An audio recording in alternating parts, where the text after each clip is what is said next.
या ठिकाणी आज या देशाचे पंतप्रधान नरेंद्र मोदीजी हे नवी मुंबई आंतरराष्ट्रीय विमानतळ जो आम्हा रायगड ठाणेवासियांच्या दृष्टीनं दिबा पाटील आंतरराष्ट्रीय विमानतळ आहे त्याचं उद्घाटन करायला येत आहेत। पण उद्घाटनाची दिवस उजाडला तरी नामकरणाच्या बाबतीत मात्र कुठेही दुसरशी शक्यता दिसत नाही। आमच्या संघर्ष समितीतल्या सहकार्यांना देवेंद्र फडणवीस साहेब यांनी आम्ही दिबा पाटील साहेब यांचं नाव देऊ पण ते 3 महिन्यानंतर देऊ असं आश्वस्त केलेलं आहे।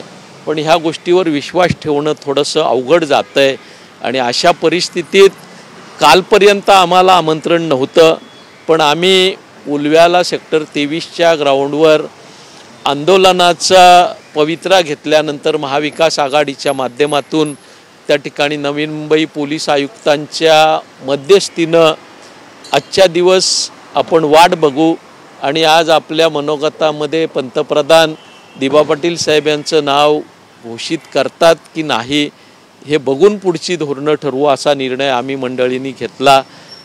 तदनंतर मला त्या ठिकाणी सिडकोच्या वतीनं आमंत्रण पाठवण्यात आलं पण मी काही या कार्यक्रमाला जाणार नाही आहे। मी आत्ताच पवारसाहेबांकडे गेलो तर पवारसाहेबांना भेटल्यानंतर त्यांनी चौकशी केली की नावाच्या बाबतीत काय आहे, बॅनर लागलेले दिसतात। मी त्यांना सांगितलं भारतीय जनता पक्षाच्या आमदारांनी ते बॅनर्स लावलेत, पक्षाच्या काही त्यांच्या पदाधिकाऱ्यांनी लावलेत पण जो अधिकृत बॅनर आहे त्या ठिकाणी नवी मुंबई आंतरराष्ट्रीय विमानतळ हेच नाव लावलेलं आहे। दुरान्वयेही दिबा पाटलांचा उल्लेख तिथं कुठं नाही आहे आणि म्हणून त्यांनी विचारणा केली। मी त्यांना विचारलं साहेब आपण येणार आहात का, पण त्यांना देखील आमंत्रण नसल्याचं त्यांनी सांगितलेलं आहे।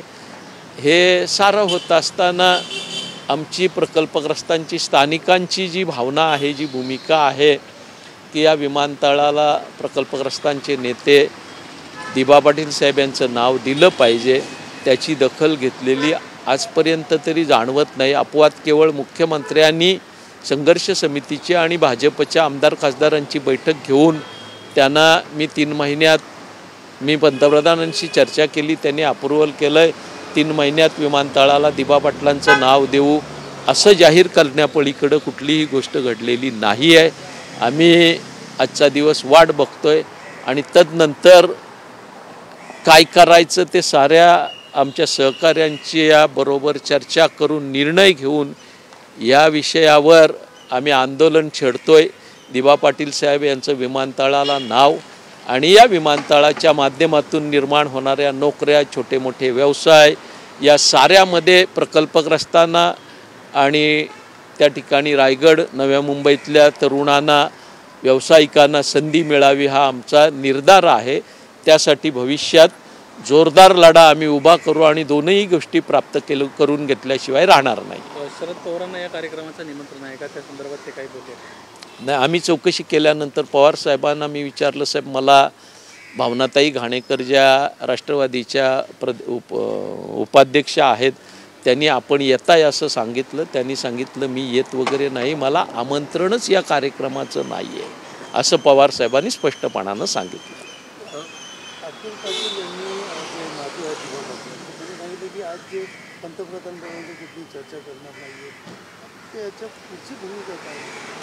अतुल पाटील साहेब हे दिबा पाटलांचे चिरंजीव आहेत। ते देवेंद्र फडणवीस साहेबांसोबतच्या बैठकीला होते आणि त्यांनी म्हणजे साऱ्यांचा आभारही व्यक्त केलेला आहे। पण आम्हा मंडळींचा आत्तापर्यंतचा अनुभव खूप विदारक आहे।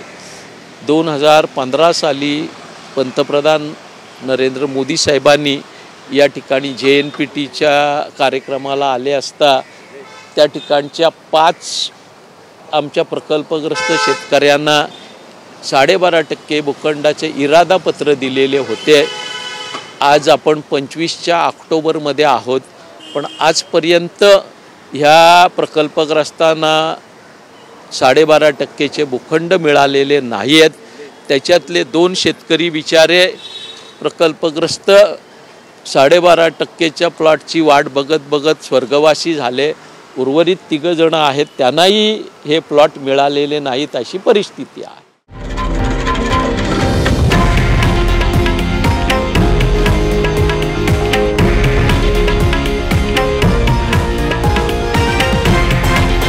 हे आहे देशातील नंबर 1 न्यूज नेटवर्क आणि आपण पाहत आहात TV9 मराठी, एकमेव.